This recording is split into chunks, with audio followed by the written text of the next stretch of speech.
Hello, so today we're going to try and bypass the AT&T fiber gateway. I have a 5 gigabit symmetric service from AT&T, and possibly the worst thing about it is that box there. It doesn't do a proper bridge mode.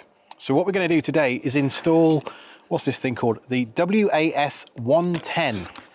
This is a little SFP Plus module on a stick. Cost me, I think, in the region of $150-ish, something like that, on a group buy over on the 83111 Discord server.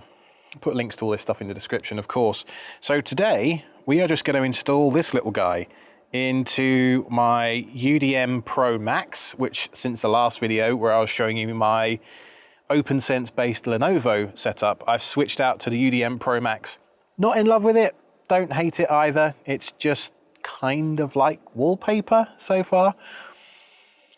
But probably the most tricky thing is figuring out how to configure this little thing. So this boots up and it gets an IP address all of its own, 192.168.11.1. But the UDM Pro needs me to configure a static route or set a static IP such that I can actually do NAT translation and make it through, and there's a bunch of IP tables rules and stuff we've got to configure. So I'm going to jump into that. But first of all, we actually need to get the darn thing connected up.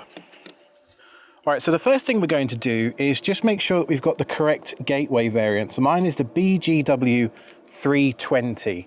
On the back, it will tell you the exact version that you have as well. So mine is the BGW320 The reason that that matters is because in the PON Wiki website, linked down below, that gives you all the information about how to do this, the specifics of this box matter. There's a 500 variant, and this is the 505. I presume it's a little bit newer. So first things you want to do is slide back. You want to this is the fiber cable that goes to the road, goes to the street. You want to slide back this white plastic jacket and then just gently pull on the fiber, and then just make sure that the jacket kind of closes over the top so it keeps the fiber nice and clean. I'm just going to drape mine over the top here. And I have this short one here is going into the 2.5 gig, 5 gig, 10 gig SFP Plus Ethernet adapter that I've been using just into the back of the BG320. But, you know, just to give you an idea of the size of these things, this is a standard SFP Plus card, and this is the WAS-110. This is the ONT on a stick, effectively. So in my last video, I had a lot of questions asking me, hey, Alex, why don't you just plug the cable from the street directly into your firewall? The reason was you can't do that without an ONT. At least I think that's the correct terminology. Basically something that turns and speaks to AT&T directly and converts that into whatever format is being looked for on the inside. That's exactly what this does. So this little stick runs OpenWRT right on it. Super cool, huh? Apparently, it's a good idea to provide some active cooling. I left this in the switch for a couple of hours earlier just to sort of see what would happen with no configuration, and unfortunately, I didn't get an IP address. So I am going to need to figure out how to get to the OpenWRT interface. But some active cooling over these fins is recommended, even though it's designed to run up to 60 Celsius.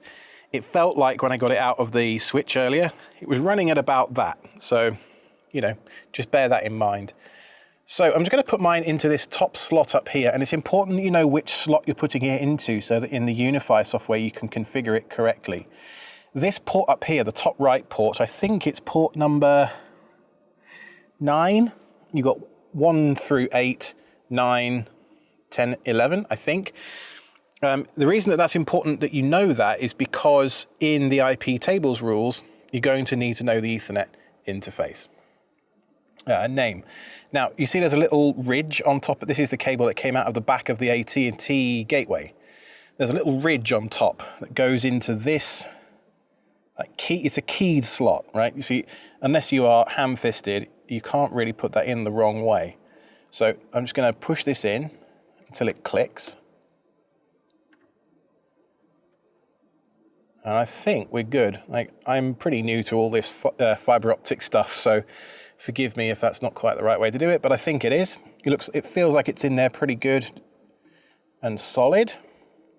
Now, with all the cabling connected, the next thing to do is to try and go ahead and actually access this interface, this OpenWRT instance that's running on the ONT stick. So in the wiki, pon.wiki, there is a install guide called Install 8311 Community Firmware on the BFW Solutions WAS-110. Rolls right off the tongue.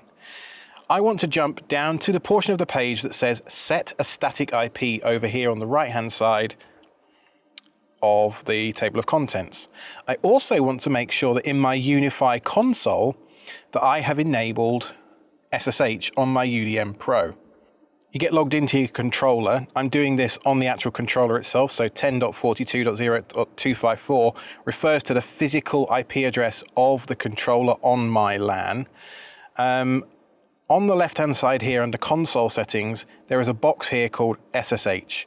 Once you check that box, you'll be asked to set a 12-character or greater password, and then you can SSH into your UDM Pro by typing SSH root at, and then the IP address of the gateway itself. And then once you're logged in, I didn't actually know this, but it's just Debian underneath. Look, I can run htop, I can do cat OS release, running Debian Bullseye. How about that, version 11? All right, so now what we want to do is go ahead and try and find out what our IP address is. Not IP address, interface name. So if we do IPA, I'm looking for ETH9. I actually checked this before I started recording, so I cheated a little bit. But essentially this here, ETH9, is the one that I'm after.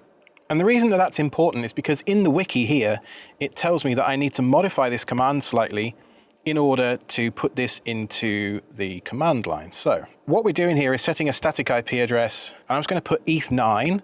Next up, we need to set an IP tables NAT rule, network address translation rule. So I'm going to put this in here, and again, just modify where it says interface and type ETH9. And so now, hopefully, in theory, we can reach 11.1. Hooray, look at that, we can. So let's see what happens when we bring up the interface. 192.168.11.1. All right, we're asked to go past the scary HTTPS warnings. Yeah, whatever. And we're now in the PON configuration. Fantastic. It says, there is no password set on this router. Please configure a root password. All right. And that's it, we're in. We are now into the interface that's running on this little SFP stick up here. You can see the uptime is 5 minutes. I need to clone now, I believe, a bit of information from the BGW gateway in order for it to connect to the AT&T network. Right, so I came upstairs because it's a bit more comfortable up here than down in that grotty basement. Now, I'm logged in to the SFP PON device, the ONT device. I'd love to know what to call it. Tell me in the description what I'm saying wrong. I'm going to go with PON from this point on because it says PON over here. So who knows what's going on. So my device, because I bought it from Globius as part of the 8311 group buy, it would appear is already running the community firmware. Now, I think I already knew that, but it's just sort of occurred to me as I was trying to click through the UI looking for something that doesn't exist. So that's why it doesn't exist, is because I'm already running the 8311 firmware down here. So I don't need to follow the install steps. But what I do want to do is just try and make sure that I've got the latest upgrade. So if I go to download firmware and look in this GitHub under DJ Grr, you can see the latest build of the firmware. It was released 4 minutes ago at 9:50 on the 10th of October PM. Talking about some stuff to do with upgrade, fix VLANs. Okay, some VLAN fixes. What other kind of stuff gets put in this changelog out of interest? VLAN tables. I imagine he's just trying to work around various, it's like a cat and mouse game, I would imagine this thing. Time will tell how reliable it is. All right, so I'm running version 2.6.5, which at the time of recording at least is 3 weeks old. That seems okay to me. But given that this is a brand new device to me and I'm not yet reliant on it on the critical path for internet, I'm going to take this opportunity to upgrade it. Maybe. I don't know. let's at least have a look at what's involved. So I'm going to download this 7-zip file here. What you want to do is look for, well, first of all, extract the 7-zip file onto your computer, so it ends up in a folder. You're then looking for this local upgrade.tar file. Go over to the web interface for the PON device and look under 8311 and then firmware. Now, of course, this presupposes that you bought one that's already flashed, a pre-flashed community version like I did. I'm going to choose the file, so I'm going to go to my desktop again and select local upgrade.tar. The wiki, by the way, is very explicit in saying if, not the wiki, the release notes, explicit in saying if you're on the default stock Azure's firmware, make sure to use the shell upgrade method. And if you're on anything newer than 2.1, you can go ahead and use the web UI. So that's what I'm going to do. I'm going to go ahead and upload the local upgrade.tar into the web UI. Now you notice there are two different partitions here, firmware partitions, inside of the PON. And that is, I think, it's like having dual BIOSes in a gaming card or something like that, two basically dual booting partitions. I think the general idea there is so that if you overwrite one and it doesn't work for some reason, you can then always roll back onto the other bank. So I'm going to click on the install and reboot command and just wait for a minute or two for it to do its thing. So after the firmware has installed, you can see it says I'm going to go ahead and commit that to bank B, reboot to boot into new firmware. So I assume that means it's going to leave bank A untouched. So once the PON has rebooted, then we should see that active firmware should be switching to B, and the inactive firmware will be A. Then they should be on different versions, hopefully. So I think the general idea here is going to be reboot and kind of hopscotch each other, like play leapfrog with each other. Although I'm kind of tempted to just have them both. Again, as I said earlier, this stick isn't yet in my critical internet path, so I'm kind of tempted to just get it out of the way and then don't touch it. Okay, and we're back after a reboot. That whole process took maybe 2.5, 3 minutes for a reboot, so don't panic too much if you're waiting for a long time. I was just running a ping in another window as the easiest way to sort of figure out that the stick had come back to life. So let's take a quick look at the firmware and just double check and see what actually happened underneath. Yeah, okay. So the active firmware is now B, and that's running 2.7.1. The inactive firmware A at 2.6.5 is the inactive one. So I'm actually going to go ahead and follow through on what I said, do the local upgrade on the other partition now. So I will see you in 2 to 3 minutes time. So we're now logged in. We have all of our firmware up to date. It's now time to actually configure the 8311 device using the credentials and the, what's it called, the ONT ID of your, basically that's how you identify yourself to AT&T to say that's my subscriber number. So I'm going to go into the 8311 configuration menu up here, and you need to grab a snapshot of the bottom of your modem. On there, there will be things like a serial number, the FCC ID, the MAC address, but also that all-important ONT ID. So I'm going to blur this out for obvious reasons. And you want to go ahead, I think it looks like most of these things start with NOKA, NOKA, and then there'll be a several digit number you put in there. In terms of what you actually need to put in, on the wiki, of course, there is a page dedicated to it. It tells you which bits are mandatory, along with some other stuff. So I'm going to do as much as I think I can. Okay, with all that stuff configured, the last thing to do is the MIB file, which in the wiki tells me it needs to be this prx300.1u.ini. I'm going to click save. I don't think there's anything else left to do. I've set things like the software versions. I'm not going to scroll back up because of the PON ONT ID. So I'm going to click save and then reboot, it tells me, from the system menu. And then hopefully at the end of the reboot, we'll have internet. It works! I have the PLOAM status. This is what tells me that the ONT or the PON has connected successfully. Again, I'm using all of these terms in the incorrect terminology, but it's getting me to where I need to be. So after I'd configured everything under this configuration here, I simply rebooted the PON. and then it went through a bunch of different states. And if you look through the troubleshooting connectivity wiki article, you'll see there's a whole bunch of different PLOAM states here. Something called fake 05 to do with, I think, mismatches between software versions and serial numbers and what have you.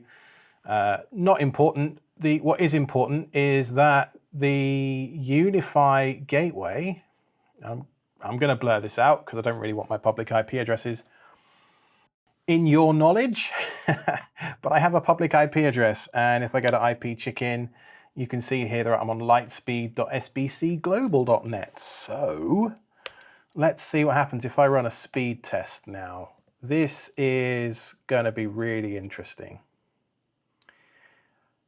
It's late at night, it's about 10:30, so I can't imagine the network's too terribly busy. I pay for 5 gig symmetric. I have never seen much above 4.5 gig in either direction. Anything over 4 is a pretty good result. So you can see I'm getting 4.1 here. Upload is 4.7 is about what I normally see. So 4.8, 4.9. Oh, go on, say 5,000. Go on, go on, go on. Oh, not quite going to get there, is it? But I think that means we're done. I don't need the AT&T box anymore. Yes. Now, of course, usual caveats apply. If you're talking to the people in the tech support line of work, you know, the call centers or what have you, and they try and run their scripts, you know, if you call in and say my internet's broken, and you are using this PON, the WAS-110, and you don't have your AT&T gateway connected, the poor support agents are going to lose their damn minds because they're not going to know their scripts aren't going to work and all of their testing isn't going to work. But in that scenario, you can always just revert back to taking the cable out of your PON and plugging it directly into your gateway. So let's recap what we did. This adapter arrived pre-flashed with the community firmware. So actually a lot of the hard work that I saw in DigiBlur's video, which is what put me onto this in the first place, a lot of that hard work's already been done for me. I didn't have to jump really down to much terminal stuff at all, which was pretty nice. And I upgraded the firmware just simply so that I could go through the process, like I said in the video, before it was on the critical path. The documentation, it's mostly good. It's kind of a little bit all over the place and you have to jump between multiple pages. And I don't mean that to be, you know, a downer on the project, because it works, which is ultimately the most important thing. What I would say is that it's not for the faint of heart. So if you don't have a basic understanding of IP addresses and figuring your way throughout some of these problems, you're going to want, at the very least, a backup internet device available, be that a phone through tethering and a spare laptop, just so that you can kind of Google your way to victory, or even join the 8311 Discord as well, because there's a lot of really good information over on that Discord channel too. I'll put a link to that server down below, of course. So there we go. I don't know what else to show you. I don't think there's anything else to show you. We are no longer using the AT&T piece of crap gateway with a limited routing table and all the other problems that it has. We are connected directly into the matrix, directly into our UDM Pro Max. Perhaps I should try this with my OpenSense install as well. I can't see that really being any different of a configuration. You just stick the PON directly into the SFP Plus slot. So I think that will about do us for today. Don't forget to go and check my podcast at selfhosted.show. And until next time, I've been Alex from KTZ Systems. By the way, put a comment down below if you're a Z or a Z. Tell me what I should say, because I'm so confused at this point, I haven't got a damn clue.